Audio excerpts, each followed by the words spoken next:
Takeoff, press set, 80 knots check. Ça prend pas de temps au bon et à mon corps de 31 200 en 2 ans.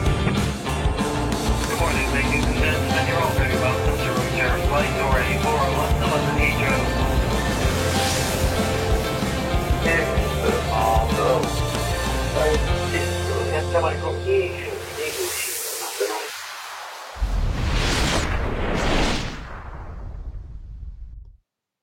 Et bonsoir à toutes et à tous. Est-ce que vous m'entendez? Vous m'entendez ou vous m'entendez pas? Oui? Non? Dites-le moi. Bonsoir, bonsoir chers amis. J'ai l'impression que vous m'entendez pas. 5 sur 5, si, vous m'entendez. Nickel. Alors attendez, je regarde. Ah oui, ok, c'est bon, c'est parce que j'avais pas la bonne source qui était enclenchée. Bon, bah si vous m'entendez bien, c'est parfait. Bonsoir les amis, j'espère que vous allez bien. Bienvenue dans le studio mobile de la zone aéro avec le 747 qui est ici. J'espère que vous avez passé une bonne semaine, en tout cas un bon début de semaine depuis vendredi, avec notre très bonne émission et avec le capitaine Johan qui nous parlait au pied de son rafale. C'était assez sympa. Et je vous invite à aller la visionner pour les abonnés, puisqu'elle est déjà pour les abonnés sur Twitch en replay. Et sinon, ce sera pas vendredi, mais l'autre vendredi d'après. Voilà, en revanche, pour le replay, vous avez la bonne émission que nous avions fait avec Charlotte, pilote commandant de bord PC12, PC24 chez Jetfly, et qui était venue nous voir. On avait discuté un petit peu d'aviation d'affaires avec elle. Je vous salue, l'ensemble des amis qui êtes connectés, avec Philemon Mavercoin et l'équipe de modération qui est là. Je vous salue bien, les amis. Julo18, évidemment. Lord Gibus qui est là. Freefroom, bonsoir, qui est présent, qui veut déjà attaquer les cocktails. C'est bien. MMG7F, salut Fabien, j'espère que ça va bien, ça faisait longtemps. Ben Moll qui est parmi nous, Freeflight 30, j'ai vu pas mal de gens se connecter, qui restent aussi en arrière-plan, n'hésitez pas à faire un petit coucou. Oui, ben écoute, ça va bien, je te remercie, un peu fatigué. Et d'ailleurs, je tiens à vous présenter mes excuses pour ce léger retard de début d'émission, pour une simple et bonne raison, c'est que j'étais là-haut, voilà, j'étais en vol IFR avec un élève, et puis on est parti un peu en retard, on est revenu un peu en retard, le temps de poser l'avion, de faire le plein pour demain, histoire que les collègues aient quand même un peu de carburant dans l'avion. Ça a pris un petit peu de retard et le temps de venir, ben voilà, il y a eu un quart d'heure de retard. Voilà, vous savez tout. Et pour les amateurs, c'était en IFR du PA28, nouvelle déco. Ouais, non, c'est la déco mobile du studio mobile, on va dire. Mais on essaie de se rapprocher un peu du vrai bar de la zone aéro. C'est un truc démontable, et en plus devant, vous voyez, ça simule du bois, mais c'est pas tout à fait, c'est pas du bois, c'est une bâche, voilà, mais qu'on pourra transporter quand on ira au pied des avions. Vous voyez l'idée? Aller se déplacer et des pilotes qui viennent parler à des pilotes au pied des avions avec un bar mobile qui ressemble à la zone aéro. Ça peut être un concept assez sympa, en tout cas sur Twitch. Salut Jordan, bonsoir la Suisse. Alors mon cher Jordan, t'as loupé une bonne anecdote vendredi soir dans l'actu du terminal, je te laisserai aller voir. Voilà, dans les replays. Bien, et vous, du coup, parce qu'à chaque fois, on parle beaucoup, on fait les intros, mais je vous demande jamais comment ça va. Comment est-ce que vous allez, les amis? Pour ceux qui volent, est-ce que vous avez pu voler? Ces temps-ci, c'est un peu compliqué avec la météo. Dites-nous tout. Est-ce que vous allez bien? Vous avez la forme? Vous avez vu des nouveautés, des nouvelles choses? N'hésitez pas à nous le dire. En vérité, se sont perdus en vol. Non, on s'est pas perdu en vol. On avait 2 GPS, on était en procédure AirNav. T'inquiète, Free Flight, on veut pas se perdre. Là, pour le coup, on n'était pas à la cape et à la montre. On était en bonne gestion et en plus, j'avais un élève qui tournait plutôt pas mal. Voilà. Une pensée pour les 2 femmes pilotes de F-18 perdues au Mont-Rainier. Et oui, et Chuck Coleman aussi, on l'a vu là pendant le show de New Mexico. Il y a eu un peu de drame là cette semaine. Et c'est vrai que c'est pas toujours évident. Comme quoi, en fait, l'aviation, et surtout l'aviation aussi de collection des meetings, c'est facteur de risque, il ne faut pas l'oublier. On en parlera d'ailleurs du facteur risque en meeting aérien, sur des opérations un peu spéciales. Ça peut être un bon sujet à aborder tout à l'heure avec notre invité de ce soir qui est un peu habitué un peu à tout ça. Donc tout à l'heure, voilà, n'hésitez pas donc à nous dire un petit peu comment ça va, si vous avez volé ou pas. On vous prépare de beaux sujets à venir dans la zone aéro et j'en profite pour vous le rappeler. La semaine prochaine, ça devrait être très cool pour les amateurs de IA, de comment dire, d'intelligence artificielle. On aura 2 spécialistes qui reviendront. Si vous avez suivi, si vous êtes un petit peu habitué de la zone aéro, vous savez qu'on avait fait une émission sur l'IA. On va la refaire. Il y avait eu quelques petits soucis de connexion, voilà, donc j'espère que ça devrait bien se passer. Ça sera la semaine prochaine, hein, mercredi prochain. Donc, n'hésitez pas à être là. Salut à tous, salut Sam8200, j'espère que tu vas bien. Écoutez les amis, je vous propose tout de suite de commencer tranquillement l'émission par le dépôt du plan de vol de ce soir, et on le fait apparaître maintenant.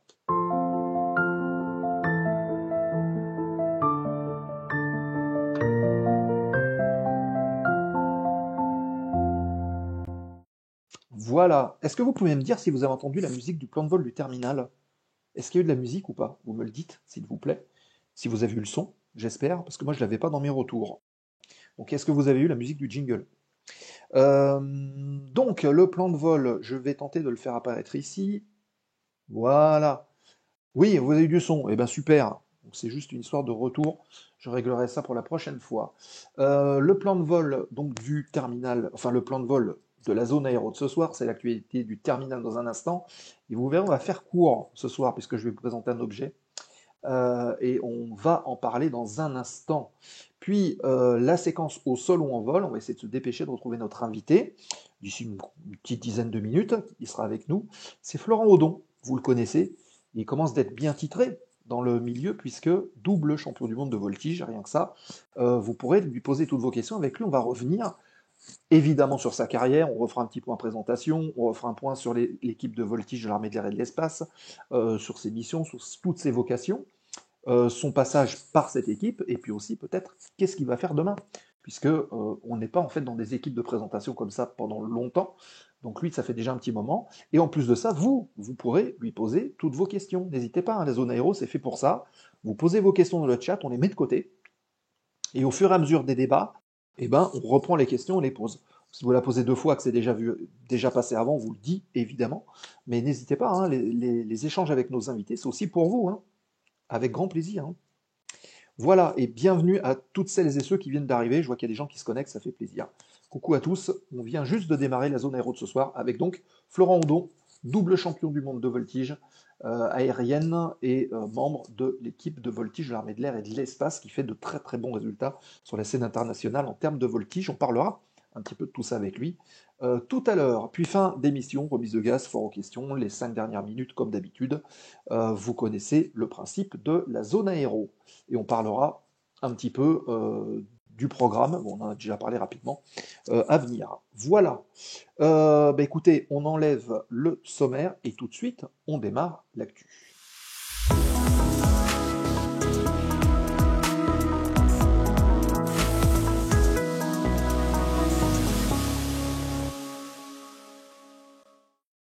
Allez, on est parti pour l'actu du terminal et pour le coup, c'est pas la scène qu'il faut, puisque je vais vous présenter quelque chose. Donc du coup, je vais revenir sur cette scène-là. Voilà. Je vais changer de caméra. Ça sera mieux. Hop, hop, hop. Voilà. Et c'est ici, logiquement. Voilà, vous me voyez bien. Et donc, je vais vous parler ce soir d'un bouquin. Et pour introduire un petit peu ce livre, vous savez, dans le métier, dans l'aéro, il y a beaucoup de gens qui sont présents, il y a des journalistes, il y a des gens qui font des choses.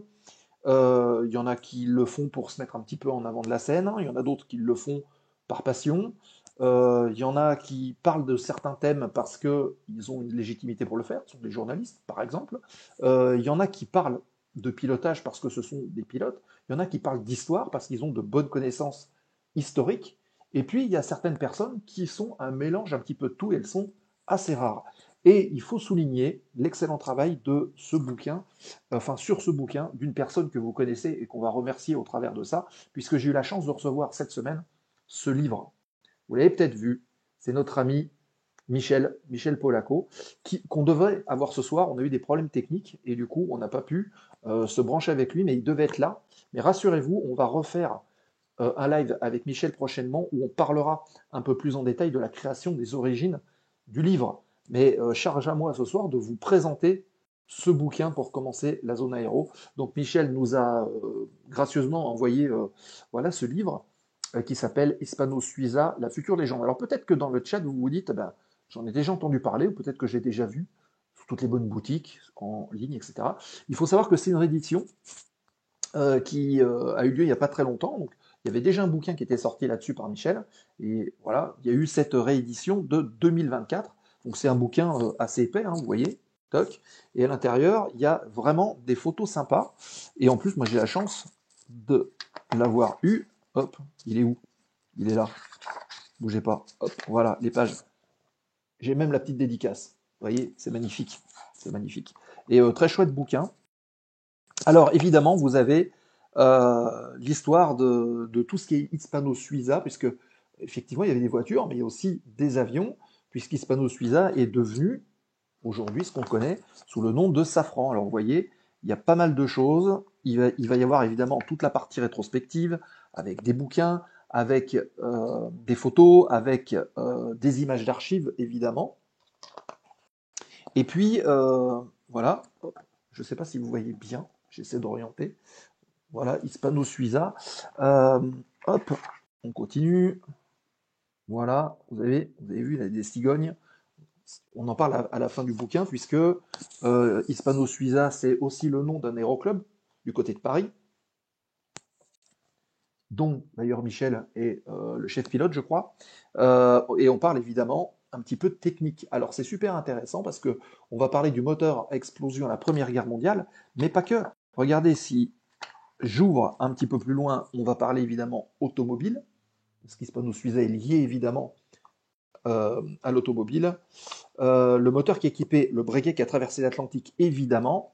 Oui, à Pontoise, c'est ça, Pontoise. Vous voyez, on parle dirigeable. Alors, il y a beaucoup, évidemment, d'images d'archives.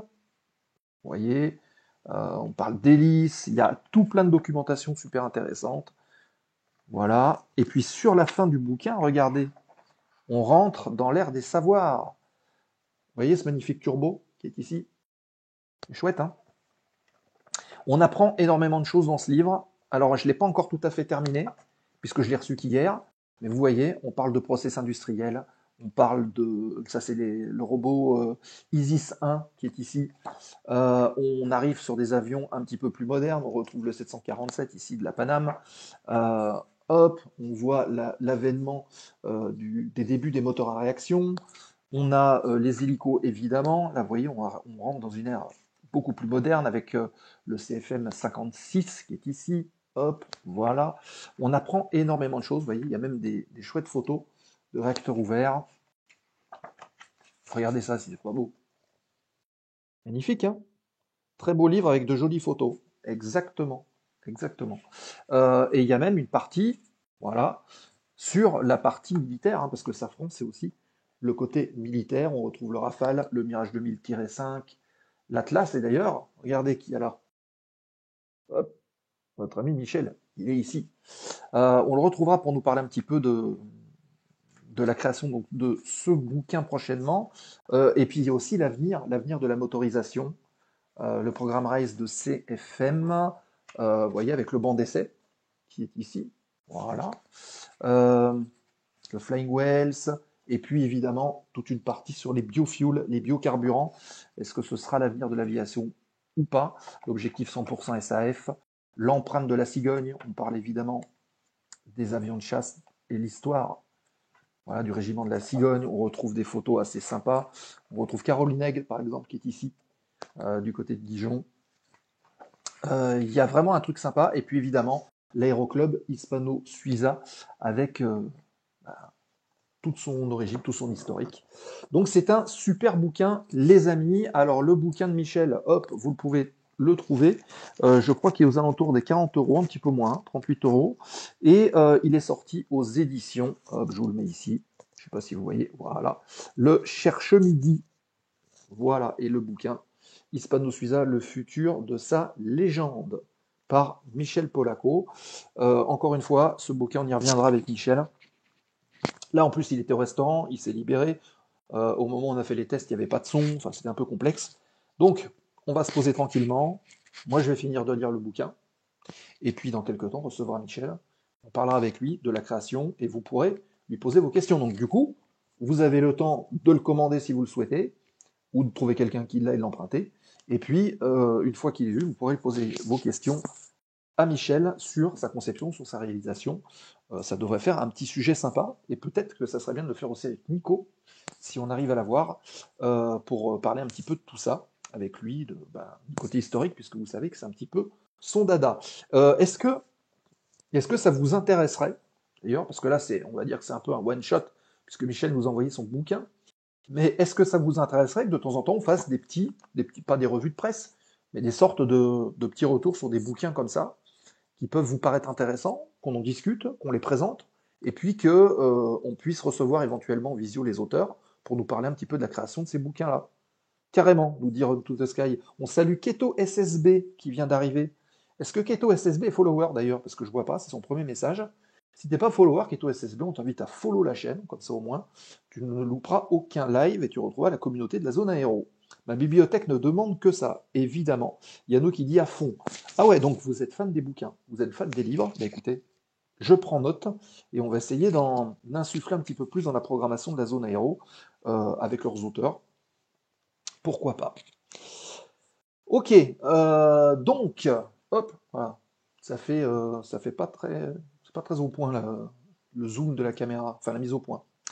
Bien, bah écoutez les amis, donc l'actu de ce soir, c'était surtout pour vous parler de ça avec Michel. Effectivement, comme certains l'ont dit, vous avez vu, il s'est passé un certain nombre de choses cette semaine. Il y a eu des crashs, il y a eu des petits pépins. Malheureusement, c'est un peu la vie de la zone aéro, enfin de la zone aéro, de l'aviation qu'on reprend dans la zone aéro. Sachez cependant que on est en train de travailler, notamment avec des instructeurs, sur déjà, premièrement, on va parler de Push to Talk.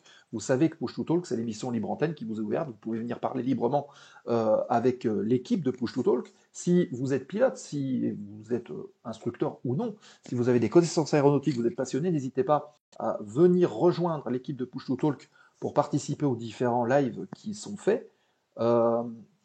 Vous pouvez évidemment avoir ces informations sur le Discord. Julo, si tu peux poster, voilà, le Discord. Merci beaucoup. Sur le lien, vous contactez la modération et si vous êtes passionné, rejoignez-nous. On vous accueille avec plaisir et on pourra discuter tous ensemble en visio lors des émissions Push to Talk, ce qui va être le cas la semaine prochaine, je crois, où on va parler d'instruction, la formation des pilotes. C'est donc toute l'équipe de Push to Talk qui aborde ce sujet-là. Ça devrait être assez intéressant, d'autant plus que il y aura dans les participants des jeunes pilotes qui sont en formation d'instructeurs, donc ça devrait être intéressant d'avoir leur retour par rapport à tout ça. Voilà les amis, on reparlera en fin d'émission du programme, on vous prépare aussi des pilotes qui sont instructeurs en aviation d'affaires, on vous prépare, on a parlé de l'équipe Dora Aero par rapport à leur avion de voltige, on recevra un des concepteurs de l'avion pour parler justement voltige, et puis conception d'avion, comment est-ce qu'on fait pour fabriquer un avion et puis le certifier, etc., etc. Donc ça devrait être super intéressant, c'est dans les semaines qui viennent dans la zone aéro. Voilà, bah écoutez, je vous propose tout de suite d'enchaîner. On va accueillir notre invité du jour, Florent. Je vois qu'il est revenu. Il est là-bas, il est en arrière-plan. Donc, on lance le jingle que vous devriez entendre. Et puis, on se retrouve tout de suite.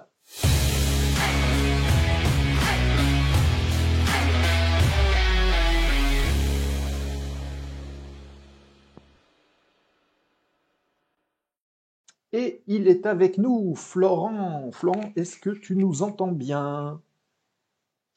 Eh ben magnifique, salut Flo, merci de ta présence, ça fait bien plaisir. Ben écoute, j'ai envie de dire que tu es un habitué de la zone aéro parce que tu étais venu nous voir du côté des studios, et là maintenant c'est l'autre côté, c'est la visio. Ah,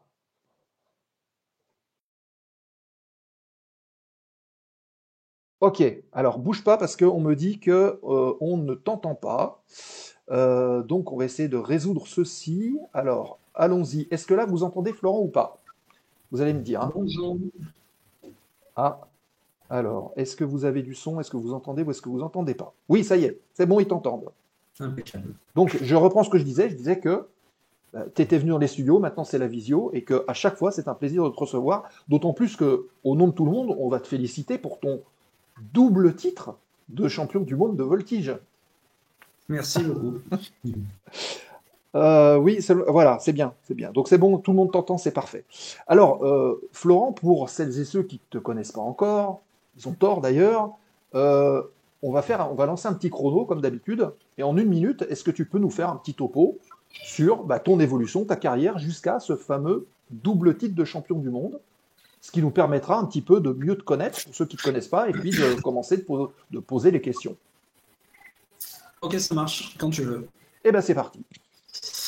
Alors, je suis Florent Rodon, j'ai 36 ans, marié et père de 3 enfants, je suis pilote militaire. Avant ça, j'ai, comme beaucoup de jeunes, et puis j'encourage à faire ceux qui nous regardent la même chose, j'ai eu une première expérience en aéroclub. Ah, Donc, j'ai passé un brevet de base à l'époque. Et je me suis engagé dans l'armée de l'air et de l'espace à 21 ans. J'ai été breveté pilote de transport où j'ai fait du CASA 235 pendant 4 ans sur la base de Creil et ensuite quelques mois à Évreux avant de rejoindre l'équipe de voltige de l'armée de l'air et de l'espace où je suis affecté depuis 2017 en qualité de pilote présentateur et et ben voilà.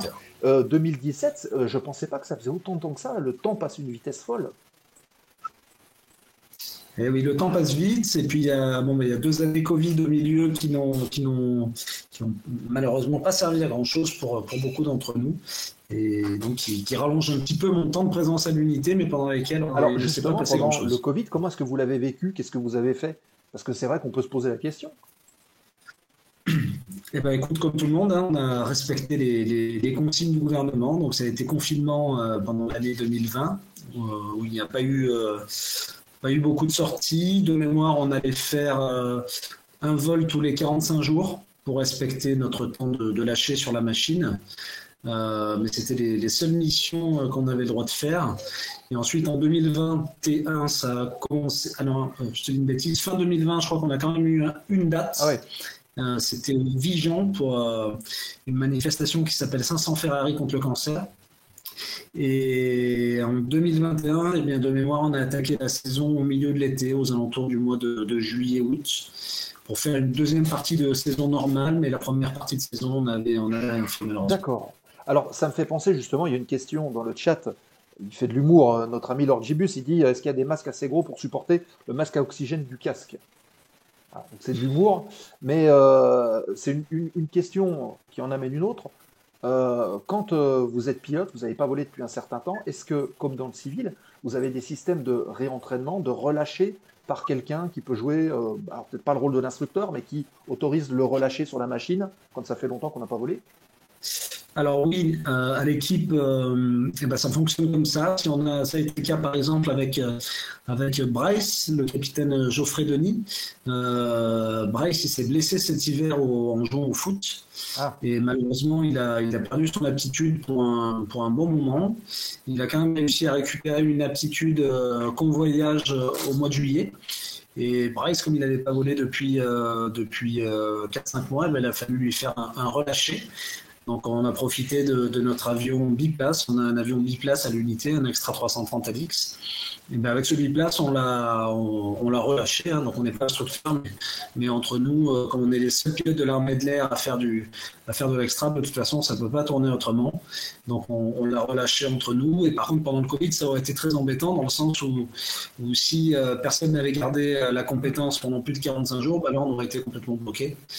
Donc on a eu l'autorisation de pouvoir continuer à faire un vol chacun tous les 45 jours en attendant que le confinement cesse. Vous deviez attendre le moment du vol avec grande impatience, parce que quand on est pilote, on n'attend qu'une chose, c'est de remonter. Ouais, absolument. Et puis c'est vrai que c'était des vols assez particuliers puisqu'il y avait vraiment personne dans le ciel.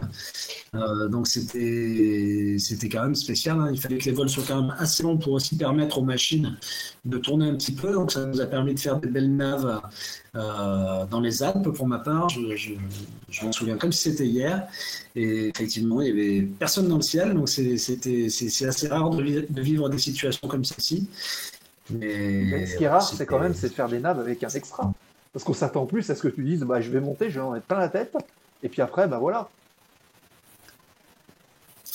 Oui et non, parce que effectivement, quand on s'entraîne tout l'hiver, on fait que du bocal, comme on dit, on reste sur le salon dans notre box et puis on n'en sort pas. Mais par contre, l'été, les meetings, ils sont partout en France et partout en Europe, donc les avions, il faut bien les emmener.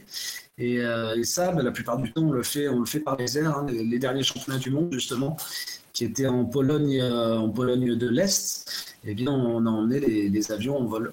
Donc la nave, c'est pas ce qu'on préfère, évidemment, d'autant plus que l'avion n'est pas spécialement confortable. Il fait beaucoup de bruit, il n'y a pas beaucoup d'instruments de navigation, donc on est très content quand ça s'arrête. Justement, comment est-ce que vous abordez? C'est une bonne question. Je suis pas sûr qu'on en ait parlé la dernière fois. Comment est-ce que vous abordez la préparation des navigations entre vous? Quels moyens vous utilisez pour pouvoir naviguer d'un terrain à l'autre? Comment vous prévoyez en fait le refueling, par exemple, sur les différents terrains, les avitaillements? Comment ça se passe? Alors déjà, les naves, on les aborde avec beaucoup d'humilité parce que nous, on n'en fait quand même pas tous les jours, surtout des naves à l'étranger. Et puis, comme je te le disais, avec un avion dans lequel il y a pas grand-chose pour naviguer, c'est toujours une aventure. Donc après, nous, on navigue principalement en France avec SDVFR ou ForFlight à l'étranger. Et ensuite, pour le carburant, c'est un petit peu particulier dans le sens où on a toutes les cartes pétrole qui puissent servir en France. Donc je pense à la carte Total, la carte BP, la carte UVER, et j'en passe. Par contre, dès qu'on part à l'étranger, là, ça passe automatiquement par des demandes de soutien pétrolier. Nous, dans les armées, c'est le service des énergies opérationnelles qui gère toutes les essences et tous les avitaillements possibles. Donc, dès qu'on va à l'étranger, on envoie un message pour synthétiser au SEO, au service d'énergie opérationnelle, en leur disant voilà, on voudra aller se poser sur tel terrain dans tel pays. Ouvrez-nous un marché pour qu'on puisse venir se poser entre telle date, entre telle heure et telle heure, qu'on puisse se poser, avitailler et repartir. Ça, en fait, nous soustrait d'avoir toutes les cartes qui puissent exister à travers le monde. Et on est sûr d'avoir quelqu'un sur place, en théorie, qui est là pour nous accueillir, pour nous faire les pleins. Et c'est payé de service à service. Donc, nous, on n'a rien à débourser. Et donc, c'est beaucoup plus simple pour nous, utilisateurs, une fois qu'on est parti dans la mission. C'est important parce que j'imagine que des démarches administratives comme ça, le temps que ça passe en haut lieu, que ce soit validé, il faut quand même avoir les dates suffisamment longtemps à l'avance. Ouais, tout à fait. Et puis, d'autant plus que tu sais ce que c'est que l'aviation légère et d'autant plus VFR. Hein, il faut préparer le terrain de déroutement, le terrain de dégagement. Il en faut souvent plusieurs parce que quand on fait du VFR, on n'est jamais à l'abri de rien. Les plans peuvent changer en fonction de la météo. On peut très bien se retrouver à partir 3 jours plus tôt, 3 jours plus tard. Donc, il faut anticiper pas mal. Et puis, ce convoyage justement pour aller vers la Pologne, ça nous a quand même bien occupé cet été. Puisque c'était quand même une mission assez longue. Je rappelle évidemment à toutes celles et ceux qui sont en ligne que vous pouvez poser vos questions dans le chat à Florent. Vous posez votre question, on la met de côté et puis on l'incruste après sur l'écran, ici, à droite, en dessous. Sans aucun problème, n'hésitez pas, hein, faut pas être timide. Hein. Donc cette navigation, combien elle a pris de temps et est-ce que vous avez fait la navigation ensemble ou chacun est parti un peu de son côté? Alors en termes d'heures de vol, je me souviens plus précisément, mais je pense qu'on a dû mettre entre 5 et 6 heures pour rallier la France à l'est de la Pologne. À l'aller, on a fait 2 stops. On a fait un premier stop en Italie et un deuxième à Maribor. C'est où ça, Maribor? C'est en Slovénie. Ah d'accord, ah oui, carrément, d'accord. Ouais, on est passé par le sud pour monter jusque là-haut. Donc pour l'aller, on est monté avec mon camarade Vico, avec nos 2 extras, plus Geoffrey, justement, le capitaine de nid, qui nous a accompagnés en Cirrus. Pour nous, c'est toujours bien aussi d'avoir un Cirrus en leader, puisque déjà, c'est un avion avec lequel qui est fait pour naviguer, donc il y a vraiment tout ce qu'il faut à l'intérieur. Et en plus, c'est quand même un avion qui a une meilleure radio que ce qu'on a dans nos avions. Donc, c'est déjà parfois compliqué de se comprendre avec le contrôle en France à cause du bruit et des mauvaises radios qu'on a dans les extras. Donc, c'est toujours plus confort d'aller en Europe avec un avion leader qui a une radio et puis un système de navigation qui marche quand même pas mal. Donc l'année, on a fait comme ça. On est monté tous les trois avec 3 avions et le mécanicien en plus. Et par contre, au retour, on avait passé le but parce que pareil, il s'était engagé sur un autre meeting. Donc, il ne pouvait pas venir nous récupérer. Donc là, pour le coup, on est rentrés tous les deux et on était accompagnés d'un pilote de l'équipe espagnole, plus d'un autre pilote Ah de oui, donc l'équipe de vous êtes France, rentrés à Loïc 4. Et Lovico. vous rentrez en patrouille? Non, pas en patrouille, puisqu'avec les civils, Ah. on n'a pas nécessairement le droit de faire de la patrouille très serrée, mais on était 2 échelons de 2 et on se suivait Ouais, à donc un en portée demi-nautique. visuelle et on rentre ensemble, quoi. Voilà, exactement. Puis ça permet de faire la radio, que un fasse la radio pour les 4, et puis si s'il y en a un qui n'a pas compris, peut-être que le deuxième, le troisième ou le quatrième on réécoute le message radio, On appelle ça on délégué. arrive à se débrouiller. Voilà, c'est ça. Et consulter. Posez vos questions, les amis, dans le chat. Hein. Je vois que vous êtes nombreux donc à Florent qui est avec nous. On parlait justement du déplacement en Pologne, de la navigation. Jolie nervure en arrière-plan, nous dit Free Flight 30. C'est quoi cette nervure? C'est une nervure d'un avion qui s'appelle le Raven 2XS. C'est un avion qui n'est pas très connu. C'est un avion qui est fait sur la base des plans d'un Pitts S2C, un petit peu modifié, un petit peu amélioré. Et c'est un avion que je construis, que je fais construire. Ah, carrément. Carrément. D'accord. Ah, bienvenue à Junior Flight qui vient d'arriver. Bienvenue et merci. Et comment t'es venu ce projet? Et comment tu le réalises d'ailleurs? Alors, comment c'est venu? Moi, le Pitts, c'est un avion qui m'a toujours plu. J'ai eu la chance de voler un petit peu avec. Et c'est vraiment un avion exceptionnel, un petit peu à mi-chemin entre un avion de voltige et un Warbird. Hein. Sur le côté biplan, c'est vraiment génial. Et c'est vraiment un avion que j'ai toujours kiffé. Et je me suis dit un jour, il faut quand même que j'en ai un. Et puis un jour, il y a quelques années, j'ai eu l'opportunité d'acheter ce kit qui avait été attaqué par un Australien qui désirait s'en séparer. Donc j'ai saisi la balle au bon.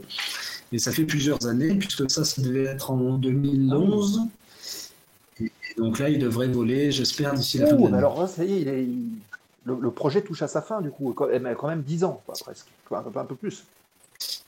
Une bonne dizaine d'années. Pitts S2S, pose la question, Run to the Sky, c'est ça? S2C, c'est un modèle biplace pour pouvoir emmener les copains. D'accord. Et effectivement, il y a FreeFlight qui a posté un lien de ravenaircraft.com. Et du coup, tu as été chercher le kit en Australie? Alors, je n'ai pas été le chercher, j'ai fait confiance au vendeur et le courant est plutôt bien passé, donc je l'ai fait venir directement en container et ça s'est très bien passé. J'ai eu aucun souci avec lui, l'avion est arrivé sur ses roues, avec même des pièces qui n'étaient pas prévues, donc c'était super. D'accord. Le Pitts, c'est l'AC Cobra volant. Ah oui.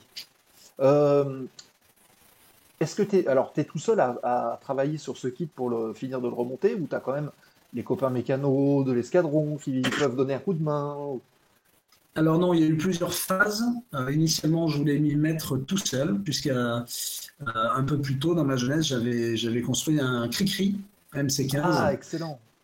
Le plus petit bimoteur du monde, qui doit être ici, peut-être que vous le voyez. Voilà. Ah oui. Ouais. Je m'en suis séparé il y a quelques années maintenant.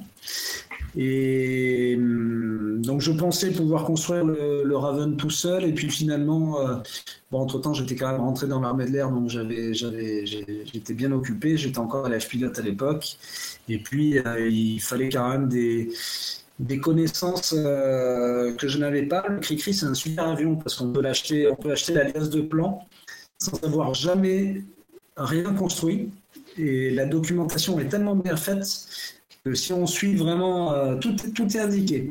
Il y a un manuel pour qu'on appelait de mémoire technologie de construction, qui nous expliquait comment faire un perçage, comment scier de la tôle, enfin tout était expliqué.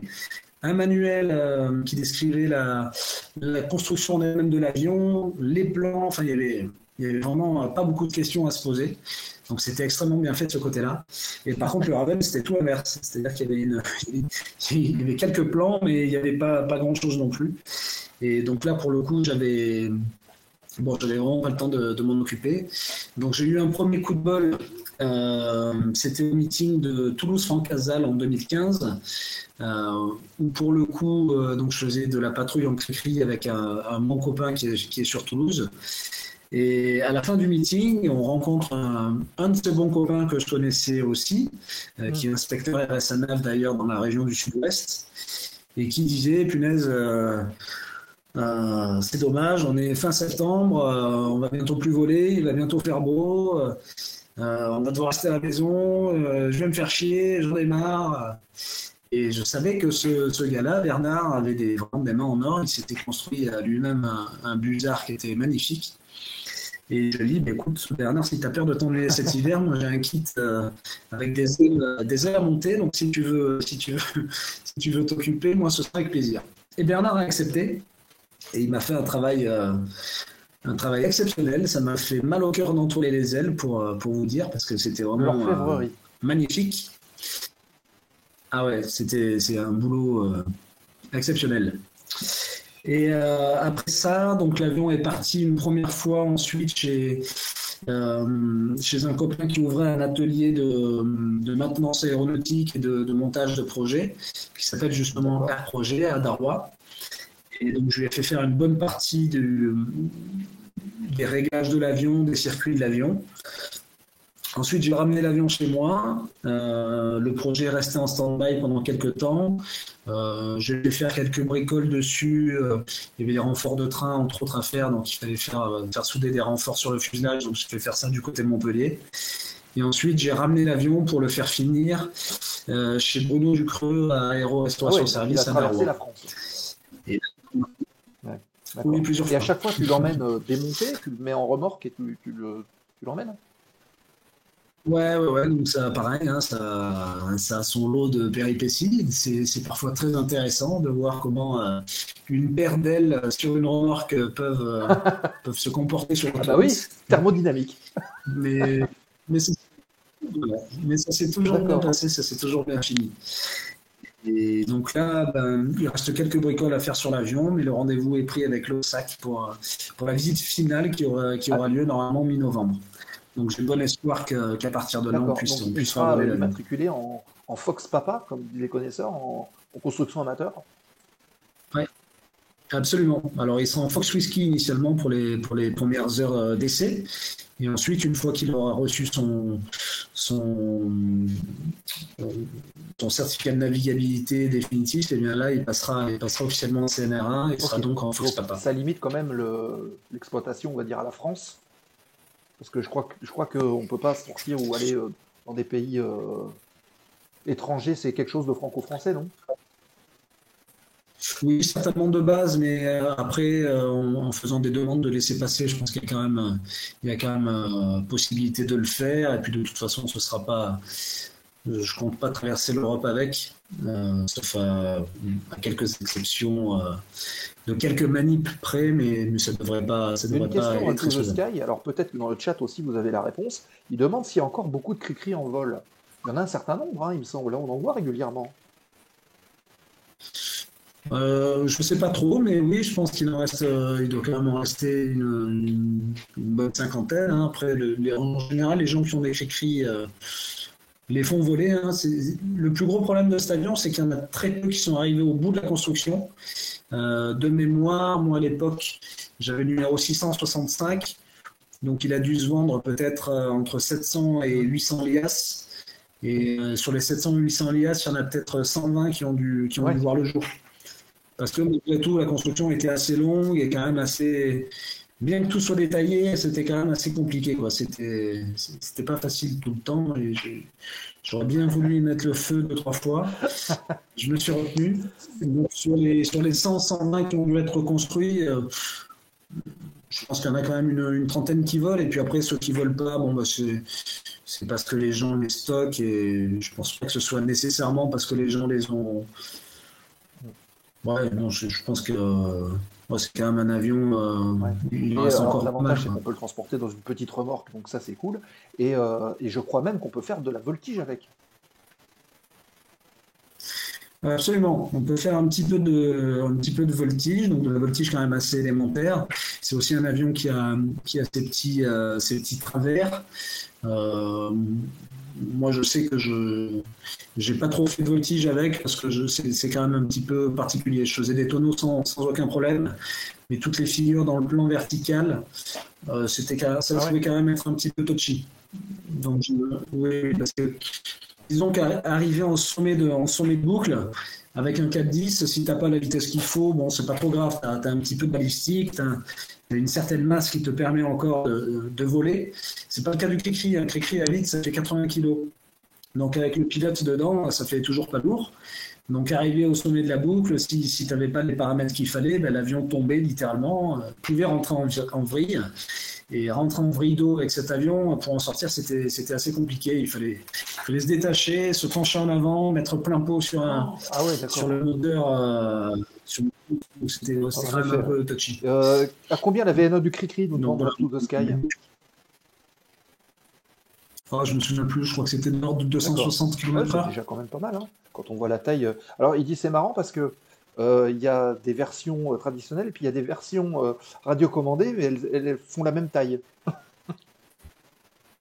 Et oui, c'est l'avantage de l'avion, c'est que si on veut faire un avion radiocommandé avec le Cricri, il n'y a pas besoin de faire un truc beaucoup plus petit. Quoi. Mais on apprend pas mal. Et donc le nouvel avion, t'a demandé plus de travail que le Cricri? Alors du coup, c'est pas moi qui l'ai construit véritablement, donc ça serait dur à quantifier, mais ce qui est sûr, c'est que c'est un kit. Donc tu vois, les nervures, je les ai reçues dans cet état-là, donc elles étaient quand même déjà construites. Les longerons, c'est des poutres en bois qui sont taillées dans le tronc, donc il n'y a pas de construction de longeron. Le fuselage, c'est un treillis de tubes soudés, donc ça c'est pareil, c'est arrivé, c'était fait, quoi. C'était sur son train. Donc il n'y avait pas grand chose à faire. Après c'est c'est de l'équipement. Après il faut monter le moteur dessus, il faut y adapter tous les circuits autour, circuit d'huile, circuit d'essence, faire toute l'instrumentation, faire l'adaptage de la verrière. C'est quoi comme moteur qu'il y a dessus? Bon, c'est pas c'est un 260 chevaux. C'est quand même perfo. Oui, c'est quelque chose un produit qui devrait quand même répondre à mes attentes, j'espère. En fait, en arrière-plan, c'est quoi? C'est déjà de faire plaisir, évidemment, en ayant ton propre avion, mais au-delà, c'est de l'initiation à la voltige, c'est de faire découvrir, c'est d'emmener des gens en baptême, ce qui n'est pas forcément possible pour un pilote militaire. Ouais, tout à fait. Moi, c'est un avion en partage, hein. C'est pour ça que je le voulais biplace. Donc là, j'ai déjà ma liste de copains qui sont inscrits sur l'assurance et qui n'auront plus qu'à venir tourner la clé. Et puis après, bah oui, effectivement. Ah d'accord, il est en partage, par partager, quoi. En part partagé, non, pas vraiment. Moi, j'ai identifié des gars que j'aime bien et qui ont la compétence. Donc, je leur ai dit que s'ils voulaient venir voler sur l'avion, bah, ils étaient les bienvenus. Donc, ils sont inscrits sur l'assurance et ils viendront quand ils veulent. Et après, si d'autres veulent voler dessus, il n'y a pas de souci. Hein. Moi, c'est un avion qui est fait pour le plaisir. Donc, il faut se faire plaisir. Il faut faire plaisir au maximum de personnes. L'aéronautique, c'est ça, hein, c'est le partage. Donc, j'en ai bénéficié plus jeune et maintenant je vais en faire bénéficier aux autres. Quoi. Et puis, si c'est des jeunes, ça sera encore mieux. Ça, évidemment. Hein. Run to the Sky dit moi je veux bien. Alors évidemment, ils sont sur les dents là dans le chat. Là. Ils veulent tous aller voler. Il y a quelques questions déjà. La première, justement, Run to the Sky qui se posait cette question en termes de contrôleur aérien. Comment on s'annonce pour dire qu'on est une patrouille et qu'on est justement responsable de la communication de plusieurs avions? C'est une procédure particulière ou c'est juste une annonce à faire qui est rôdée au sein de l'équipe? En général, ça se fait au premier contact. Quand on part en meeting, pour l'exemple du meeting, on sait déjà qui fait quoi dans la patrouille. Il y a toujours un leader et puis un ou plusieurs équipiers. Et donc le leader, par défaut, fait la radio. Donc quand on décolle de salon et puis qu'on passe, par exemple, avec le contrôle d'avion, et bien on va dire bonjour, l'indicatif de la mission, on a une patrouille de 2 avions. On va de Salon de Provence vers vers Muret et on souhaite transiter à telle ou telle altitude. Et puis ça se passe très bien. Hein. Et puis à côté de ça, de toute façon, on a un plan de vol VFR qui est activé. Donc après, si les contrôleurs ont besoin de plus d'éléments, bah, tout est après marqué sur le plan de vol, que ce soit les immatriculations ou le nombre de personnes à bord, mais qu'on redit ça quand même malgré tout à la radio. Mais en tout cas, pour les immatriculations, c'est sur le plan de vol. Et justement, vous, dans vos bonnes pratiques, parce qu'en VFR, on n'est pas tenu forcément de faire un plan de vol, est-ce que c'est quelque chose que vous devez faire en tant qu'aéronef militaire, ce plan de vol VFR, ou est-ce que c'est plutôt une sorte de procédure de sécurité que vous préférez mettre en place? Non, pour nous, c'est obligatoire. Chaque vol doit faire l'objet d'un plan de vol, du dépôt d'un plan de vol, VFR ou CAM Victor, en fonction du régime de vol qu'on choisit. Donc on le fait systématiquement à chaque fois. D'accord. Et Run to the Sky dit en patrouille, donc vous partagez le même code transpondeur pour tout le groupe? Non, en général, il y a le leader. Alors, ça dépend un petit peu des contrôleurs. Le plus souvent, c'est le leader qui affiche le code transpondeur et les transpondeurs des autres avions sont sur off. Et d'autres fois, on nous demande d'afficher des codes transpondeurs en séquence. Donc, si c'est 7001 pour le leader, ben, ce sera 02 pour le numéro 2, 03 pour le 3, etc. D'accord, ok. Très bien. Merci pour ces précisions. Et justement, c'est un peu technique et c'est cool d'en parler. Dans le cadre d'une compétition de voltige, et ça c'est Yannou qui pose cette question, qu'est-ce qui permet de gagner le plus de points? Et là, on rentre de plein pied dans les championnats dans la voltige. Gagner le plus de points, ben c'est une vaste question. Hein. C'est ce qui fait... C'est un ensemble de choses, il n'y a pas qu'une chose. Il faut rien négliger en fait. Je pense que celui qui gagne à la fin, c'est celui qui a fait en sorte de vraiment négliger le moins de points possible. Je parle de points au sens large du terme. Déjà pour gagner une compétition, il faut arriver à gagner ou en tout cas faire de son mieux sur les 4 épreuves. Donc tout ça, ça commence déjà par une épreuve après l'autre. Et pour bien préparer une épreuve, eh bien déjà, il faut avoir parfaitement appris son programme, il faut l'avoir parfaitement décortiqué, il faut avoir parfaitement décortiqué le vent qu'on va avoir le jour du programme. Pour vraiment penser au placement de chaque figure, aux triches qu'on va incorporer à chaque figure pour faire en sorte que le juge puisse penser, vu du sol, que la figure est parfaite. Ça va passer par l'alimentation, ça va passer par le sommeil, ça va passer par la préparation mentale, ça va passer par un avion qui marche bien. Voilà, c'est vraiment un ensemble de points qui, pris les uns derrière les autres, pourraient être des détails, mais à la fin, c'est les petits ruisseaux qui font les grandes rivières. Et c'est comme ça qu'on arrive à marquer plus de points, en négligeant le moins de choses possible. Et en essayant de faire en sorte de vraiment rien laisser au hasard. Comment se déroule un championnat avec les différentes épreuves, les types d'épreuves. On peut dire que finalement, ce travail d'équipe de l'EVA va au-delà de la préparation simple du pilote. C'est l'ensemble d'une équipe qui est autour de vous et qui vont vous mener. Vous avez utilisé des coachs, il y a des coachs mental, coachs sportifs. Vous êtes entouré par des équipes militaires pour ça. Voilà, alors déjà il y a vraiment 2 aspects. Il y a l'équipe de voltige de l'armée de l'air et de l'espace qui, donc vous connaissez, hein, c'est 4 pilotes, 7 mécaniciens, du personnel de soutien autour, et ces gens-là font du meeting et de la compétition. Et ensuite, dans ces 4 pilotes, eh bien, certains sont sélectionnés par l'équipe de France pour rejoindre l'équipe de France qui est elle-même constituée d'une dizaine de pilotes, ça varie un petit peu en fonction des années, qui ne sont pas tous militaires évidemment, qui sont civils et qui ont d'autres métiers comme pilote de ligne, contrôleur aérien, ingénieur, voilà, il y a vraiment de tous les profils. Et l'équipe de France a elle-même d'autres moyens qu'elle met à profit pour ses compétiteurs, pour que l'équipe de France puisse performer. Nous, à l'équipe de voltige de l'armée de l'air et de l'espace, eh bien, évidemment, on a la structure pour nous entraîner toute l'année, les avions, les mécaniciens, la salle de sport, des coachs de sport si on en veut, de la préparation mentale. Et ensuite, quand on est en stage équipe de France, eh bien là, on bénéficie des moyens qui sont mis en place par la fédération. Et donc, la fédération, eh bien, nous met en place un lieu où on peut s'entraîner. Parce qu'il faut savoir que lorsqu'on s'entraîne, eh bien, en gros, on déplace toute l'équipe sur un aérodrome pendant une semaine. Et on fait ça 5 fois par an, 5 semaines par an. Sur ce lieu, eh bien, on va retrouver un team manager qui va être là pour nous préparer notre arrivée, pour prendre contact avec l'aéroclub, avec les élus locaux, organiser l'hôtellerie, la restauration, tout ce qui a géré sur place. Ensuite, elle nous met sur place à disposition un entraîneur. Donc l'entraîneur, c'est Patrick Paris, depuis 2016 ou 2017, je ne sais plus. Patrick Paris, c'est un pilote qui a été en son temps à l'équipe de voltige de l'armée de l'espace, qui ne s'appelait pas de l'espace à l'époque, qui est ensuite parti chez Breitling et qui est devenu champion du monde en 98.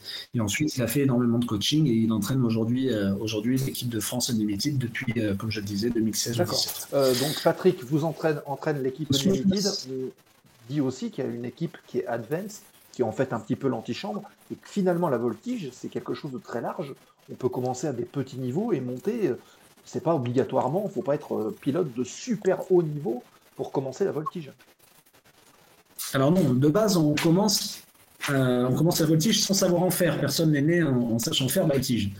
Donc on démarre la voltige en aéroclub, au même titre que, voilà, moi dans mon aéroclub par exemple, il y a un CAP10. Donc si demain un jeune pilote qui vient d'être breveté décide de se mettre à la voltige et qu'il aime ça, eh bien il va suivre un cursus en aéroclub de pilote de voltige.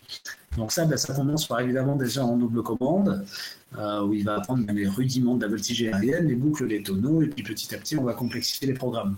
Si ça l'intéresse, il partira faire de la compétition. Les compétitions, elles sont elles aussi organisées par la Fédération française aéronautique.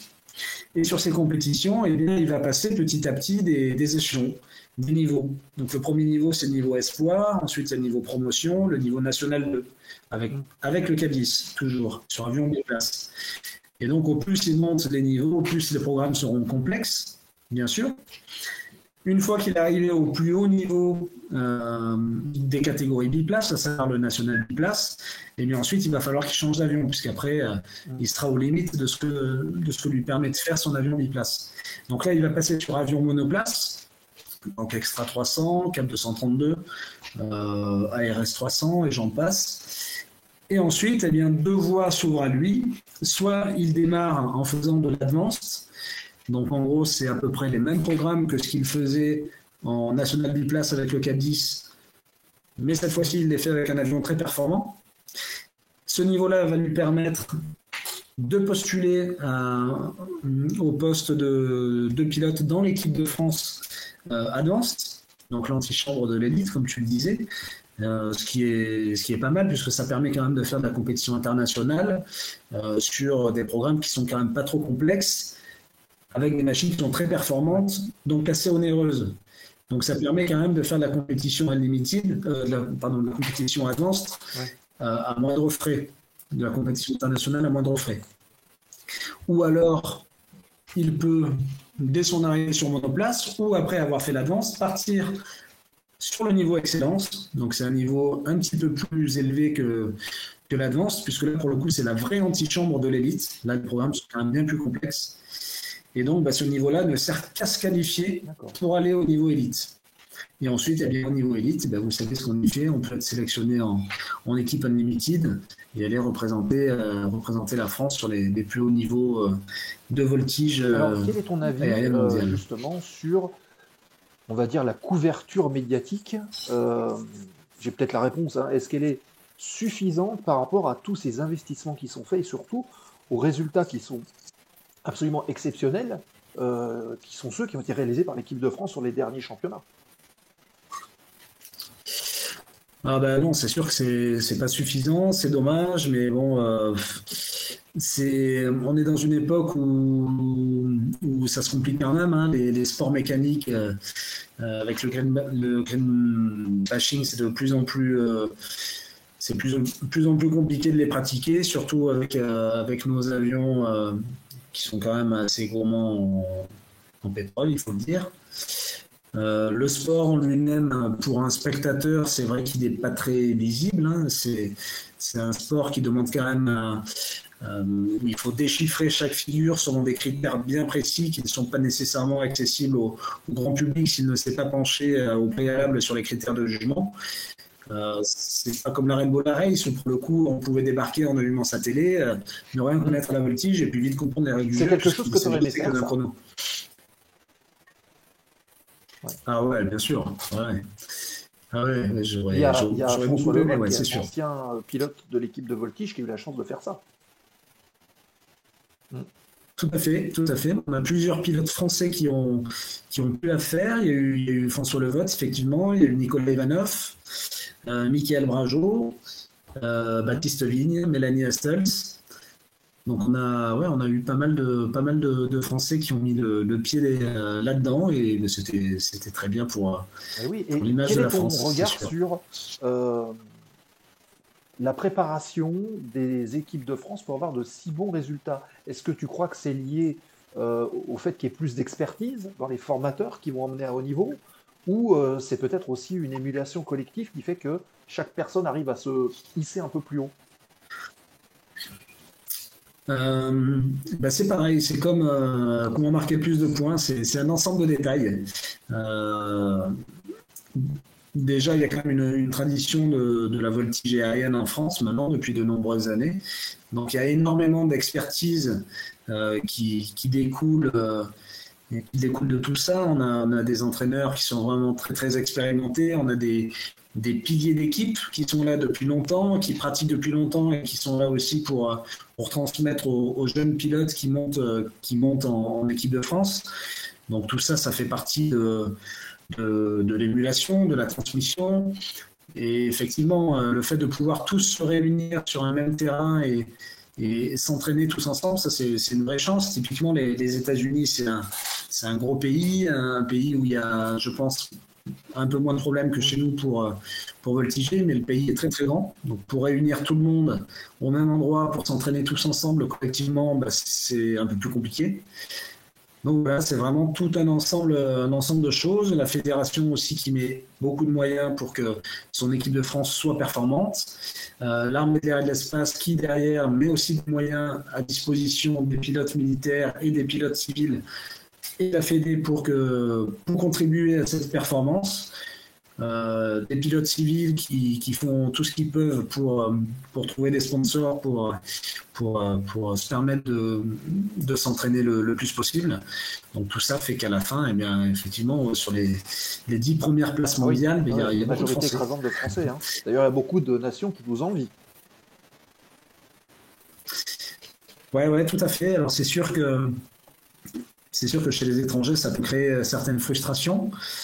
Mais bon, le système chez nous est bien fait et c'est pas dit que la vapeur se renverse pas. On voit par exemple l'équipe roumaine qui a de très gros moyens elle aussi et qui commence petit à petit à monter. Et c'est pas dit que dans les prochaines années, ce soit pas un pilote de la Roumanie qui soit champion du monde Unlimited. Donc il va y avoir de belles empoignades. Donc il y a quand même tout à fait, il y a quand même du monde qui pousse par le dessous, donc le sport est encore là. Je vais essayer, puisque j'avais récupéré, tu as la gentillesse de nous envoyer en fait quelques photos. Hop, répertoire, ça je vais l'enlever comme ça. On va passer quelques images, je pense que tu vas réussir à les voir. Et puis tu vas pouvoir en fait les commenter en direct, hein, puisque tu les connais. Hop, alors déjà il y a celle-ci. Alors je vais essayer de la diminuer un peu, parce que c'est vrai que...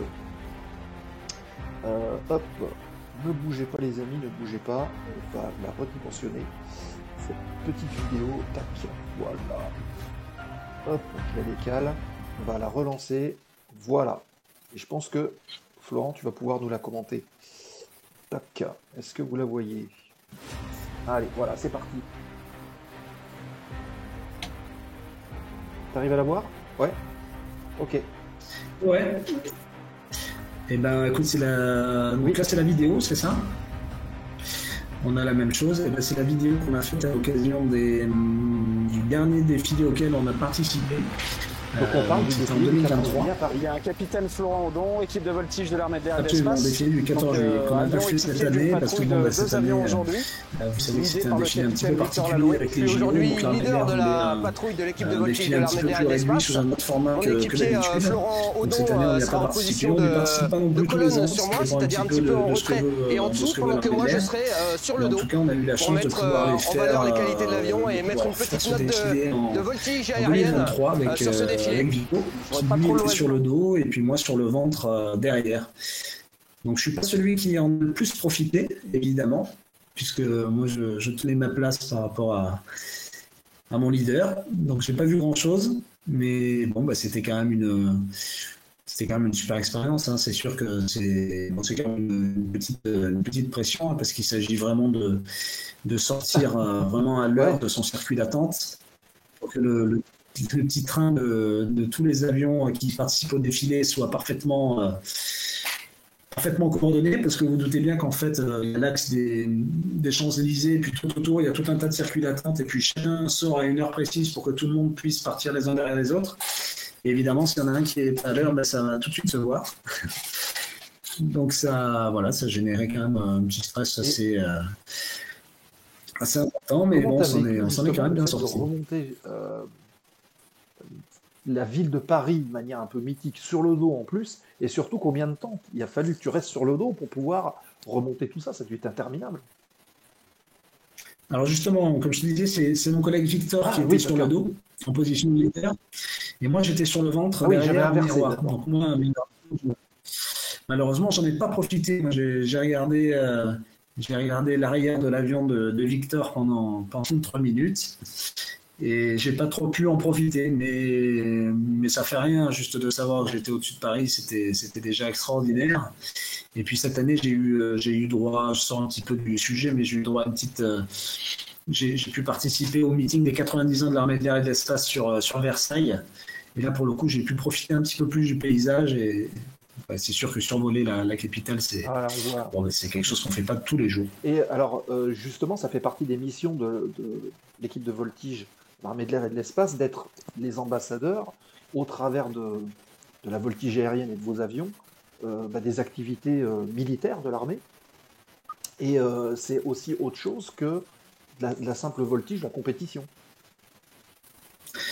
Ah oui, on sort vraiment du cadre. Hein. Le but, c'est de présenter une formation bien propre, en toute sécurité, et puis surtout en toute sécurité évidemment, et puis en passant ou en sortant à l'heure. Donc c'est vraiment, on sort complètement du cadre de la voltige aérienne telle qu'on la pratique quotidiennement chez nous. Et que font pas forcément peut-être des pilotes civils, ou peut-être moins, c'est ce que vous appelez de la voltige en duo. Absolument. Alors de la synchro, plus exactement. Ouais, tout à fait. On a remis ça au goût du jour il y a quelques années. Et puis c'est quelque chose qui marche assez bien auprès du public. Donc pour nous, c'est un petit peu plus compliqué à mettre en place.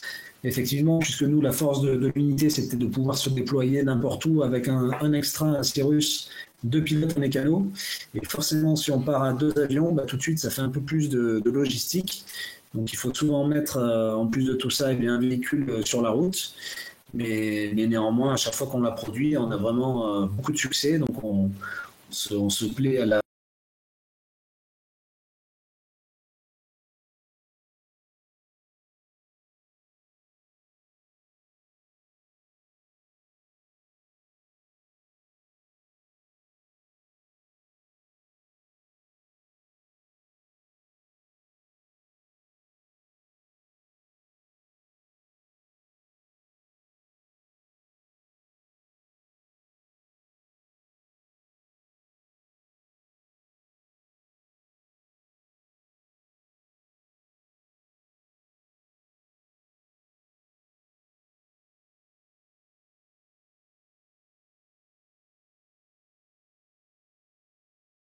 qui est vraiment génial, qui est parfaitement dimensionné pour l'extra. La force de l'équipe de voltige de l'armée de l'air, c'est de pouvoir venir se poser au plus proche du public. La Ferté-Alais, on se doute bien que c'est une piste en herbe de 900 mètres, donc on ne peut pas y poser le Rafale et on ne peut pas y poser la patrouille de France.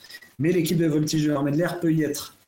Et donc pour nous, c'est évidemment toujours un plaisir d'y être, parce que c'est quand même l'un des plus gros meetings de France. Il y a toujours un plateau exceptionnel.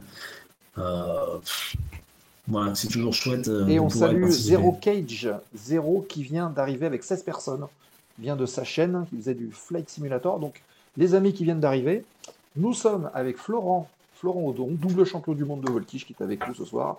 On était en train de parler justement des meetings qui sont réalisés par l'aviation, enfin l'équipe de voltige de l'armée de l'air et de l'espace. Donc, n'hésitez pas à poser vos questions à Florent. On est encore ensemble pour une petite dizaine de minutes, un quart d'heure. Donc n'hésitez pas à poser vos questions. Donc là, on vous voit décoller. Pareil, un peu de spécificité sur des pistes en herbe. C'est pas tous les jours que vous avez l'occasion de vous poser sur des pistes en herbe. C'est pas tous les jours, mais c'est quand même assez régulier. Comme je te le disais tout à l'heure, notre force, c'est vraiment de venir au plus près du public.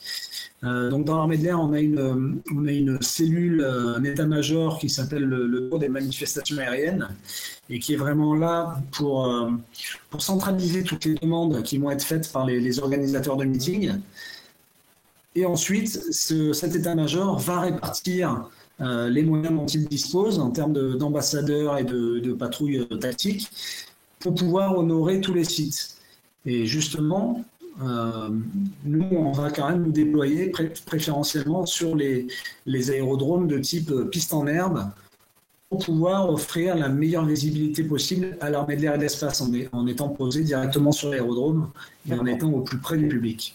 C'est une chouette mission. Voilà, donc les images, vous les avez vues, elles sont assez chouettes. On a vu justement le moment où tu fais des déclenchés. On ne peut pas ne pas parler des facteurs de charge que vous subissez.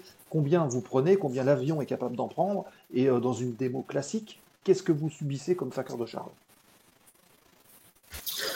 Alors l'avion, il est certifié entre plus 10 et moins 10 G.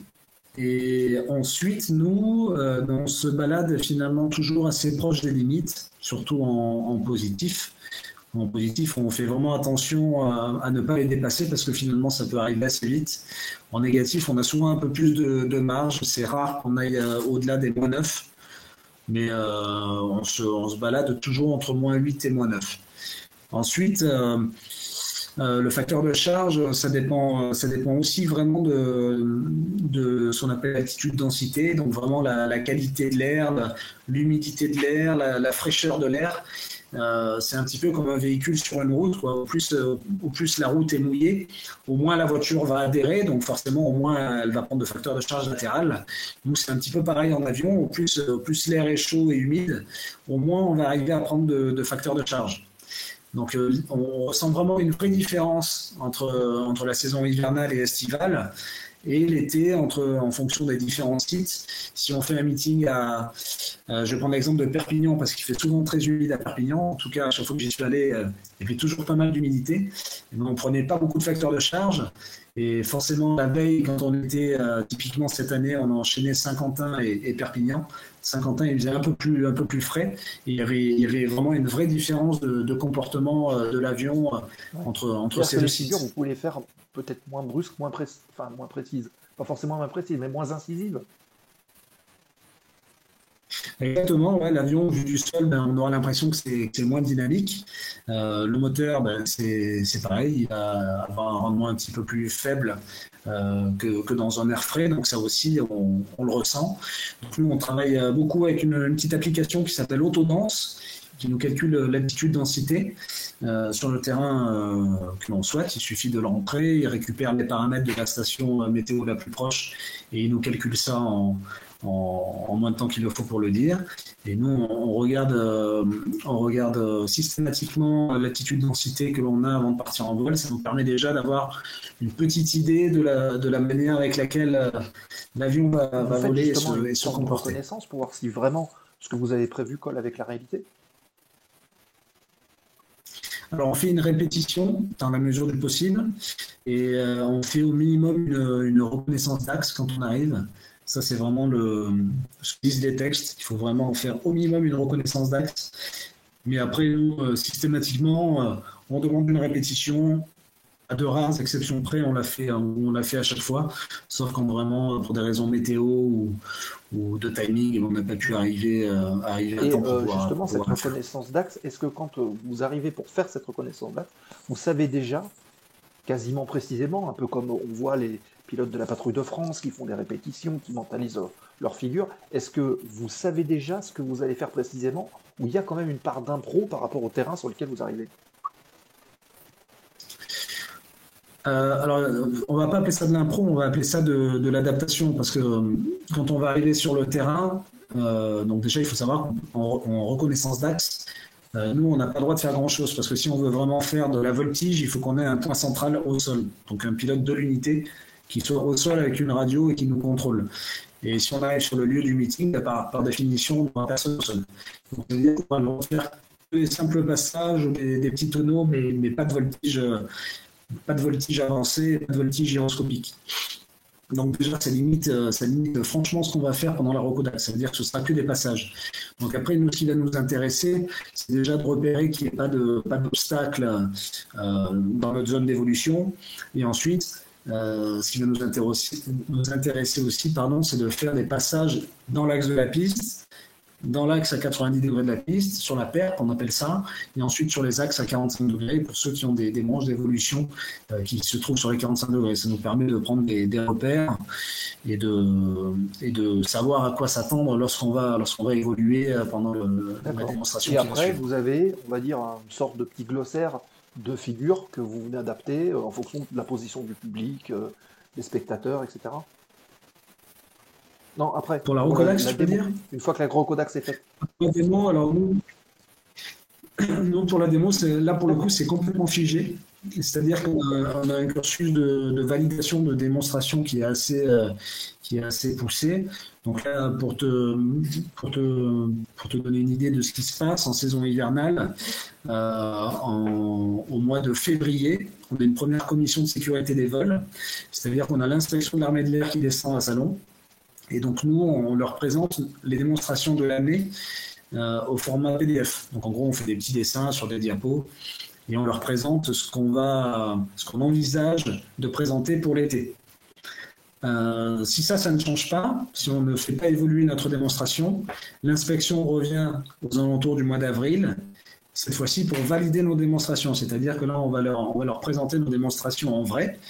Eux seront à la place du public et on leur fait exactement notre démonstration telle qu'elle est décrite sur le PowerPoint. Si elle leur convient, s'il n'y a pas de point de sécurité particulier, eh bien on est validé, c'est-à-dire que cette démonstration-là est validée pour la saison qui est à venir et on la présentera pour une validation un peu plus symbolique au chef d'état-major, la première des ambassadeurs à Salon.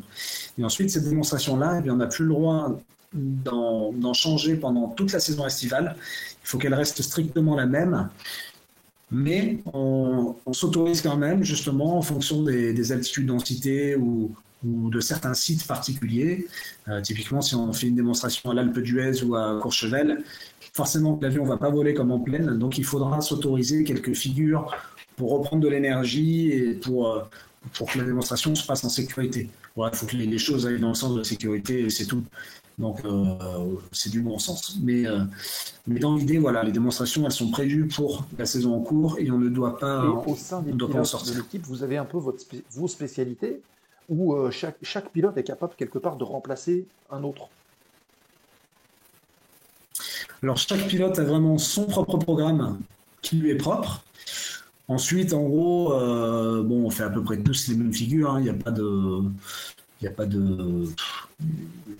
Ça reste de la voltige freestyle et de la voltige de démonstration. Les figures sont pas toutes dans le même sens. Ensuite, certains vont préférer mettre un peu plus de figures pilotées, d'autres un peu plus de figures gyroscopiques. Mais après, voilà, c'est les styles de chacun. C'est plus des histoires de style que vraiment de complexité ou de technicité de figure. Alors, ça c'est une question un peu plus personnelle, mais dans la partie compétition de voltige, la pratique de voltige synchro et on va dire, des démonstrations publiques, qu'est-ce que tu préfères, toi? Bon, bah, écoute, franchement, les deux sont très bien. C'est pour ça qu'on aime bien aussi notre métier, c'est que c'est quand même relativement varié. Et quand on fait beaucoup de synchro, ben on est content de refaire un peu de solo. Et à l'inverse, faire de la synchro quand on a fait beaucoup de solo, c'est sympa aussi. Non, vraiment, les deux sont vraiment super. Parce que moi, j'adore faire du solo parce que bon, ben, c'est sûr que techniquement, on peut vraiment faire des trucs exceptionnels. Mais quand on est à deux ou à trois et qu'on fait de la patrouille, bon, ben, franchement, c'est extraordinaire aussi. Donc, D'accord. tout est génial. Ok. Bien, bah, écoutez, on ne va pas tarder d'arriver au terme de l'émission de ce soir. Je vous propose tout de suite de tourner la dernière page de l'émission. Vous savez ce que c'est, hein. C'est la remise de gaz pour vos questions. Donc on va dire qu'il nous reste 5-10 minutes pour terminer de poser vos questions à Florent qui est avec nous et qui nous fait le plaisir de partager un petit moment et de parler un petit peu de ses activités. Hop, il y a quelques questions qui arrivent en même temps et je suis en train de les mettre de côté. Donc on tourne la dernière page de l'émission. Faut aux questions remise de gaz, sautez sur vos claviers. C'est maintenant qu'il faut les poser ces questions.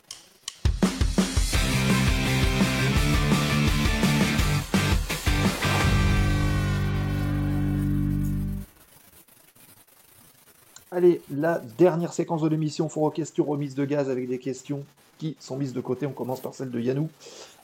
Qui pose cette question. Il y a des figures de base qu'il faut absolument maîtriser pour faire de la compétition de voltige, par rapport à ce que tu expliquais tout à l'heure, les différents niveaux à atteindre. Oui, effectivement, la figure de base, c'est le tonneau et la boucle.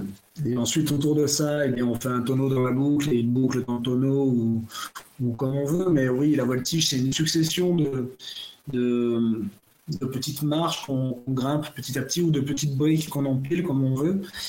Mais en tout cas, oui, la voltige, c'est vraiment un sport d'expérience et d'expertise. Donc vraiment, il faut la pratiquer longtemps. Il faut balayer un panel très large de figures. Et comme je le disais tout à l'heure, il faut rien négliger.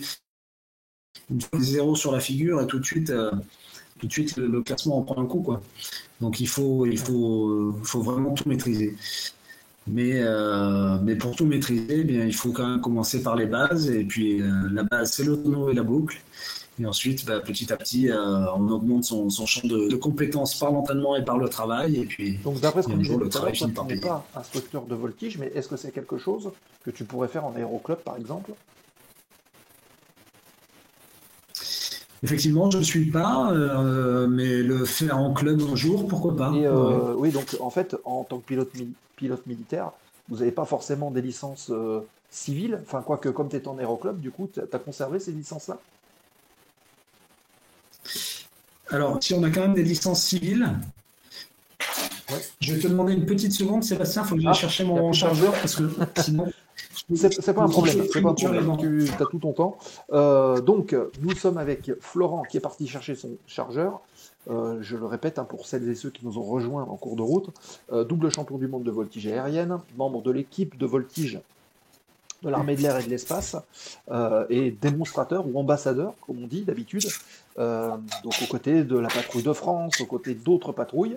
Ils sont l'image transmise de l'armée de l'air et de l'espace auprès du grand public dans tout un tas de métiers. Vous les avez sûrement vus, et sûrement vus tourner dans tous les sens, et souvent c'est ce qui interpelle un petit peu tout le monde, parce qu'on se dit, qu'est-ce qu'on ressent quand on est secoué comme ça à l'intérieur d'un avion? C'est bon, Flo? T'as récupéré le... Bon. C'est bon, j'avais mal calculé avec l'UMC, tu vois.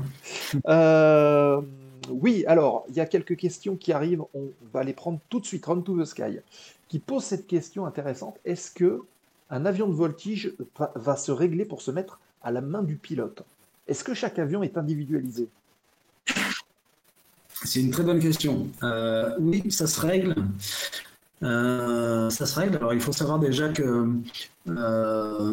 deux avions de voltige sont toujours différents. Nous, à l'unité, on a deux extra 330 SC, le numéro 4 et le numéro 5, donc ils se suivent. Donc, ils ont été construits en même temps. Ils sortent du même moule et pourtant, ils ne sont pas du tout pareils. Donc, effectivement, ça se règle. Donc, il y a plusieurs choses. Ce qu'on règle principalement, ce sont les ailerons. Les ailerons, vous avez peut-être remarqué que en dessous de ces gouvernes se trouvent ce qu'on appelle des pelles. Donc ces pelles, ça sert justement d'assistance aux efforts aérodynamiques. Ça nous permet d'alléger un petit peu les efforts aux ailerons. Et en même temps, on peut justement modifier un petit peu le comportement des ailerons en modifiant l'incidence des pelles. Donc voilà, c'est une première chose qui est réglable. Si on veut des ailerons avec plus ou moins de neutres, eh bien on agit là-dessus. Il faut savoir que le comportement d'un aileron d'un avion de voltige, c'est vraiment complètement différent de ce qu'on peut avoir l'habitude de voir sur des machines un peu plus traditionnelles. Sur n'importe quel avion, quand vous mettez le manche vers la gauche, eh bien, vous avez toujours la même force, quoi. Nous, c'est un petit peu différent. Dès lors qu'on a passé la première moitié de course aux ailerons, le manche va être franchement allégé, voire aspiré. Donc ça fait vraiment une sensation très particulière qu'il faut apprendre à apprivoiser au début. C'est très spécial, mais après on s'y fait assez bien, d'autant plus que nous, le but en compétition, c'est d'avoir des départs de roulis assez nets et des arrêts assez nets également. Donc pour nous, cette sensation, elle va plutôt dans le bon sens. Et donc ça veut dire que chaque mécanicien voilà. a quelque part les réglages fétiches de chaque pilote, et en fonction du pilote qui prend l'avion, il doit refaire tous ces réglages? Alors non, après justement, c'est là qu'il faut quand même... Il faut quand même que ça reste simple. En début de saison, on se répartit les avions. Donc nous, on est 4 pilotes et on a 2 monoplaces. Donc ça fait 2 pilotes par avion. En général, il y a 2 pilotes sélectionnés en équipe de France. Ça veut dire une machine déployée sur les stages et les compétitions équipe de France. Si on est 3 pilotes, eh bien là, on envoie les 2 monoplaces. Mais dans tous les cas, s'il y a 2 pilotes équipe de France sur une machine, eh bien, il faut que ces 2 pilotes soient d'accord sur les réglages pour ne pas avoir à les changer à chaque vol, sinon ça devient infernal. Donc voilà, très souvent on fait ça à 2 en début de saison, et après on n'y touche plus. Éventuellement, on règle un petit peu quand la température commence à se radoucir, parce que comme je te le disais tout à l'heure, entre l'hiver et l'été, il y a parfois des petites différences de comportement, donc il faut quand même en tenir compte. Mais voilà, on essaie de faire quelque chose qui convienne aux pilotes des machines, pour pas que ce soit changé constamment. Il y a encore 2 questions qui arrivent. On reparlait tout à l'heure justement de la disponibilité des pilotes. Est-ce qu'en cas d'indisponibilité d'un membre de l'équipe, un empêchement, une maladie, comment est-ce que son absence va être suppléée par les autres? Très bonne question aussi, à laquelle on a dû faire face cette année, comme je le disais, avec Bryce qui s'est blessé en début de saison.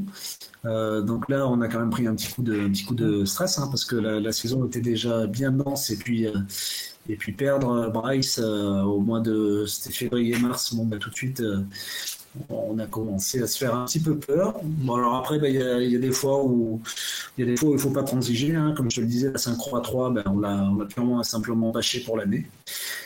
Et après, pour les meetings, on a tâché de trouver d'autres solutions. Donc déjà, nous, on appartient quand même aux équipes de présentation de l'armée de l'air et de l'espace.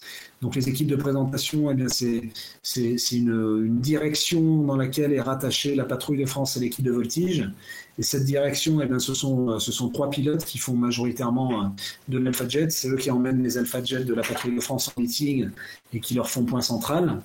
Mais là, on les a sollicités un petit peu pour qu'ils fassent aussi des missions avec nous pour soulager un petit peu l'équipe en place et nous soulager de l'absence de Bryce. On a trouvé d'autres solutions on a également un pilote réserviste à l'unité qui était justement directeur des équipes il y a quelques années et qui depuis est affecté au fameux bureau des manifestations aériennes qui fait la répartition des moyens. Donc lui est venu aussi nous donner la main et nous a fait quelques missions. Et on a fait également appel à des pilotes du CFAMI. Le CFAMI, c'est le centre de formation à l'aéronautique militaire initiale. Donc en gros, ce sont les instructeurs qui forment les élèves pilotes de la base de Salon au métier de pilote militaire. Eh bien, on a fait appel à certains de ces instructeurs, ceux qui étaient volontaires, pour venir faire quelques missions. Super intéressant. Voilà, être militaire, c'est aussi ça, c'est savoir se débrouiller, trouver des solutions aux problèmes pour faire en sorte que toutes les missions, ou du moins un maximum de missions, puissent se faire. Petite question de Free Flight 30. Quel est ton avion préféré ou celui que tu aimerais piloter? Il y en a beaucoup que j'aimerais piloter, bien sûr, mais pour rester dans le thème de la voltige aérienne, moi j'aimerais beaucoup essayer le MXS. Donc le MXS, c'est un avion australien sur lequel vole l'américain Rob Holland. Et c'est un avion qui est vraiment très très démonstratif, qui a vraiment un comportement qui du sol semble très intéressant en termes d'énergie et en termes de possibilités. Donc si j'en avais un à essayer, ce serait peut-être celui-là. Deux à sélectionner, est-ce qu'il y aurait des avions de collection, des avions anciens? Le Spitfire, bien sûr. Je rêverais d'en faire, évidemment. Et puis après, avion de chasse français, j'aimerais bien piloter Mirage 2000, d'accord. Mirage 2000. Bonne question. Bonne question, moi qui la pose, on va dire que c'est une bonne question, mais question que je me pose, c'est que en tant que pilote de voltige, tu disais que tu étais pilote de transport, donc pilote militaire, est-ce que tu voles avec la patrouille de France, en escadron avec des copains sur Rafale, est-ce que vous avez droit à ces petits avantages-là? On y a droit. Alors après, on n'en abuse pas parce que malheureusement, après, on est pris dans le rythme du quotidien et malgré tout, on est quand même toujours bien occupé. Mais néanmoins, c'est déjà arrivé. Il arrive qu'on vole avec la patrouille de France. Il arrive qu'on puisse voler avec le Rafale sur le display. Ça, c'est assez exceptionnel. Et il arrive qu'on aille voler quelques fois dans les escadrons de chasse. Ça, c'est un peu plus rare. Mais j'espère que ça pourra se faire cet hiver avec justement grâce à l'équipe du RSD. Donc ouais, c'est le genre de petites missions auxquelles on participe assez occasionnellement, mais toujours avec beaucoup de plaisir. D'accord. On avait d'ailleurs vendredi capitaine Johan, alias Pinouille, qui était avec nous pour parler du métier de navigateur. Au pied du Rafale, justement, c'était intéressant. J'ai très bien connu. On a une promo d'écart et on a passé quelques mois ensemble dans notre bâtiment de logement à Sambre. Voilà. Run to the Sky, encore cette question. Ça vient d'où cette facilité après avoir dépassé une certaine course au manche sur le roulis? Est-ce qu'il y a une explication, on va dire, aérodynamique de tout ça? Oui, tout à fait. Alors, pour vous en faire la démonstration, ce sera dur, mais en gros, si vous voulez, il y a les ailerons de l'extra. Alors, si je prends un petit papier... Voilà, outil pédagogique feuille, les amis. On rentre dans le dur, là. Attention. Donc, en fait, l'aile de l'extra, c'est un petit peu comme une gouverne. Hein. Il y a la partie aile, et puis après, l'aileron qui est ici. Et l'aileron, il est doté d'une petite corne débordante qui est là. Et donc en dessous, il faut imaginer qu'il y a aussi la pelle qui sert à cette assistance aérodynamique. Et dès lors que l'aileron est braqué, au plus l'aileron se braque, au plus la corne débordante et la pelle prennent du vent relatif, et donc au plus, la gouverne a envie de se braquer. Donc au plus, pour nous, l'effort au manche est allégé. Moi j'ai compris. Est-ce que vous avez compris dans le chat? J'espère que oui, parce que les explications étaient somme toute assez claires. Est-ce que vous avez encore des questions, les amis? Une ou deux dernières questions à poser. Après, on s'arrête parce qu'il est déjà 9h15. Voilà, d'accord, merci. Très clair, nous dit Yannou. Donc visiblement, tout le monde a compris. Ok. Moi j'ai une question. Donc tu disais que tu es dans l'équipe de voltige depuis 2017. On sait que c'est des passages qui ne sont pas à vitam aeternam, on va dire. C'est un certain temps dans une carrière. Est-ce que tu as déjà des projets de carrière derrière pour retourner peut-être en escadron de transport, peut-être pour finir, faire une carrière courte et repartir dans le civil et faire autre chose? Est-ce que tu as déjà un plan qui est fixé là-dedans? Alors nous, à l'équipe de voltige, la carrière est un petit peu plus longue parce que, comme je te le disais, pour prendre un pilote militaire, le former et puis l'emmener jusqu'au niveau Jusqu'au niveau limited, il faut déjà plusieurs années, hein, il faut 4-5 ans. Et ensuite, eh bien, il faut laisser le pilote encore 4-5 ans pour le laisser prendre de l'expérience, de l'expertise, et puis lui laisser le maximum de temps pour gagner un maximum de titres. Moi, même si le boulot est déjà fait, je m'éclate vraiment à l'équipe. On a aussi un format d'équipe qui est maintenant assez réduit. On n'a plus de 4 pilotes parce qu'il faut savoir qu'il y a une petite crise RH dans l'armée de l'air et de l'espace. Donc, si vous avez envie d'être pilote militaire, c'est le moment de lever le doigt parce qu'ils cherchent du monde. Même pour toutes les autres spécialités, d'ailleurs, c'est le moment de se manifester. Donc, si je demandais à partir, ce serait peut-être pas évident non plus pour l'équipe de... Personne n'est irremplaçable, hein, mais je veux dire, là, on est quand même dans un contexte où les priorités sont vraiment mises sur l'opérationnel et pas nécessairement sur les ambassadeurs. Donc, pour l'équipe, ce serait pas terrible que je demande à partir, sachant qu'il y a déjà des départs qui sont prévus par mes prédécesseurs. Hein. Victor va partir l'année prochaine à la retraite. Bryce, lui, partira d'ici 2 ans à la retraite aussi. Donc ça fait beaucoup de monde à remplacer d'un coup et ça pourrait mettre un petit peu l'équipe en défaut. Et donc moi, ça me convient très bien par ailleurs d'y rester, puisque le métier est quand même super. Donc pour le moment, je ne me vois pas quitter l'équipe. Ça pourra venir peut-être dans quelques années, mais pour le moment, j'y suis très bien. Des futurs qui vont arriver. Alors nous, on se coach tous entre nous, on est tous coachs à l'unité, même les nouveaux qui arrivent très vite, on leur apprend comment corriger les pilotes de vol, même les plus anciens, ça fait partie du jeu. Donc il faut très vite qu'ils se familiarisent avec les critères de jugement pour qu'ils soient très vite utiles à l'unité, hein, puisque tous les pilotes ont besoin d'un débriefing et le débriefing, même d'un très jeune pilote, il faut le prendre, hein, parce que ça reste un œil qui est au sol avec des critères de jugement, et pour ça il n'y a pas besoin d'être pilote pour dire si la trajectoire est bonne ou pas. Il y a beaucoup de juges qui n'ont jamais volé, donc ça fonctionne aussi. Donc voilà, tout le monde est juge chez nous, tout le monde est coach. Une bonne morale. Allez, dernière petite question de Yannou et on terminera là-dessus. Ça se passe comment justement pour le renouvellement au sein de l'équipe? Est-ce qu'il y a une date maximale avant de devoir quitter, ou alors c'est au bon vouloir de chacun? Alors, encore une fois, ça dépend, pour le renouvellement des pilotes, ça dépend un petit peu des périodes. Moi, je ne pense pas avoir le profil de quelqu'un qu'on viendra récupérer pour réinjecter dans les forces, mais ça a été le cas dans le passé avec Popov, où à une époque, on était quand même venu lui dire qu'il était chef de patrouille et que ce serait bien qu'il aille refaire du Mirage 2000. Il avait pu s'en sortir et rester à l'unité, mais c'était quand même pas passé loin. D'accord. Et ensuite, pour le renouvellement, là, on va être en plein dedans, puisque Victor, partant l'année prochaine, on organise une sélection en novembre. Donc une sélection d'une dizaine de jours où on va recevoir les pilotes qui ont répondu à la prospection que la DRHA a émise.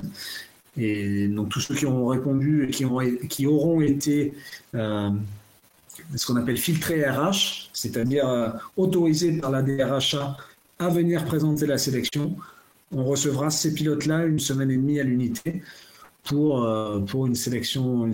D'accord. Ah oui, donc on n'arrive pas comme ça en disant tiens, moi j'aimerais bien peut-être intégrer le VA, on y va, on voit ce que ça donne. Alors déjà, il faut aimerait bien, justement. Ça, c'est déjà un grand pas en avant. Il faut être fanat. Et déjà, si on est très fanat pour venir à l'équipe et qu'on sait parfaitement ce qui nous y attend, c'est déjà un très bon point. Parce que c'est quand même pas un sport de masse, la voltige aérienne, et surtout la voltige aérienne de haut niveau. Et finalement, il n'y a pas tant de fanat que ça, parce que il y a beaucoup de pilotes qui vous diront que se mettre plus 10, moins 10 G tous les jours à 9h du matin, ça ne convient pas à tout le monde non plus. Et à nous les premiers, c'est quand même un sport qui est fatigant, qui est exigeant, qui est parfois frustrant. Bon, c'est pas cadeau tous les jours. C'est exceptionnel, mais il y a quand même beaucoup Il de faut imaginer travail aussi que vous êtes derrière. parti les dimanches, Et donc, c'est quand parce qu'il même y a pas mal de pas. manifestations qui se font le week-end. Oui, le dimanche. Et puis, bon, en gros, nous, du mois d'avril jusqu'au mois d'octobre, on rentre pas trop à la maison, mais ça fait partie du métier. Et le métier de militaire, c'est aussi des sacrifices là-dessus, quelle que soit la spécialité et quelle que soit l'affectation. Mais toujours est-il qu'on n'a pas tant de volontaires que ça pour venir à l'équipe de voltige. Donc déjà, d'avoir quelqu'un qui veuille venir pour les bonnes raisons, D'accord.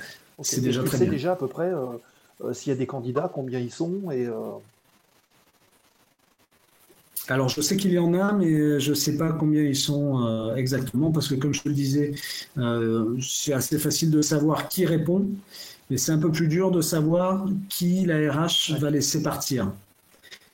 Parce que moi, tu vois, ça a été mon cas quand je suis arrivé sur Casa Creil en 2013. J'ai voulu postuler à la sélection de 2015.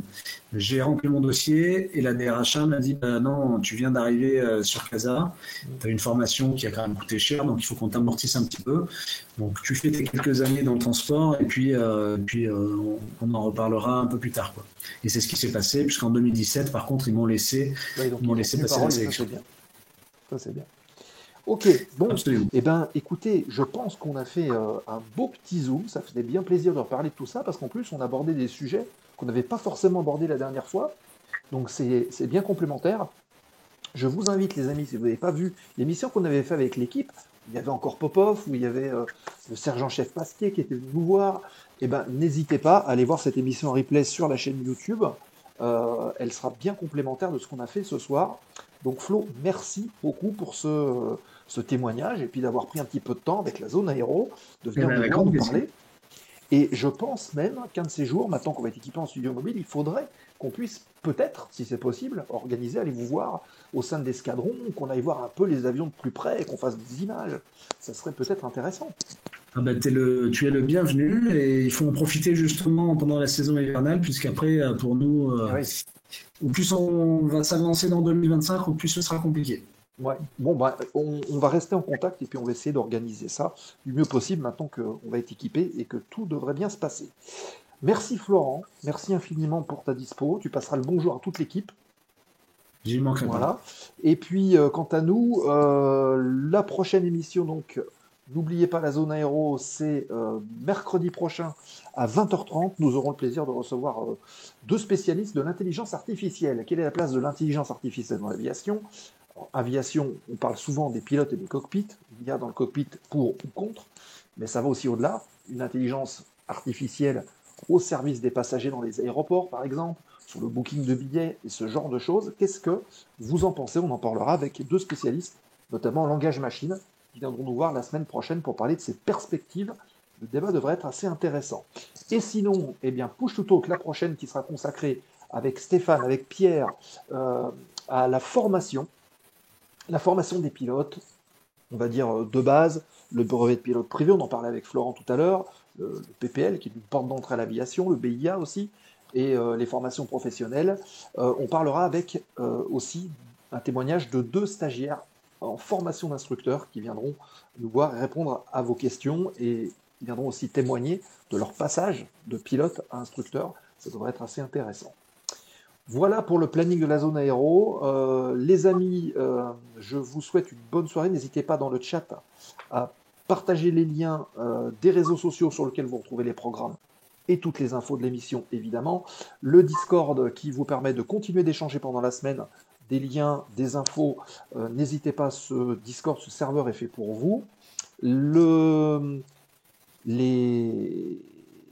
Je vais retrouver le mot, les podcasts, voilà, les podcasts audio qui sont mis en ligne par Julot, qu'on remercie, il est présent dans le chat. Si vous souhaitez retrouver les interviews de la zone aéro en audio, c'est aussi possible. Et puis dans un instant, évidemment, le RAID. Je rappelle que l'émission d'il y a 15 jours est en ligne depuis cette nuit.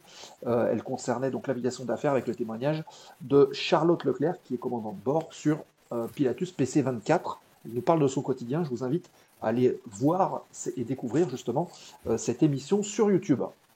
Merci Florent encore une fois. Avec plaisir, merci à toi. Bonne saison hivernale, à très bientôt. On va essayer de trouver un petit créneau. Et puis, quant à nous, on se donne rendez-vous mercredi prochain.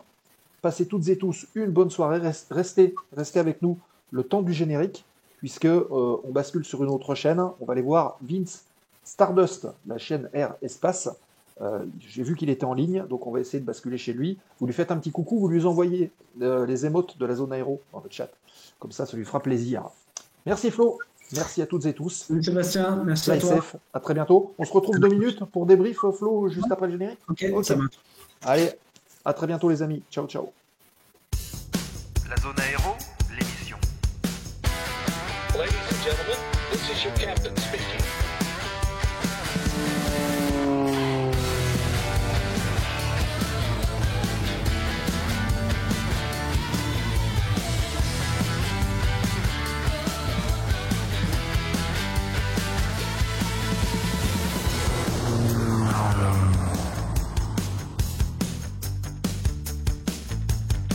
La zone aéro, l'émission.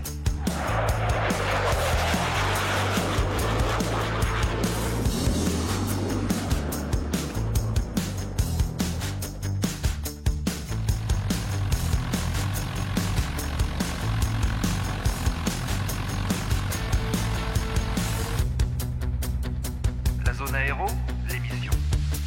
Welcome aboard, approximately 2 hours.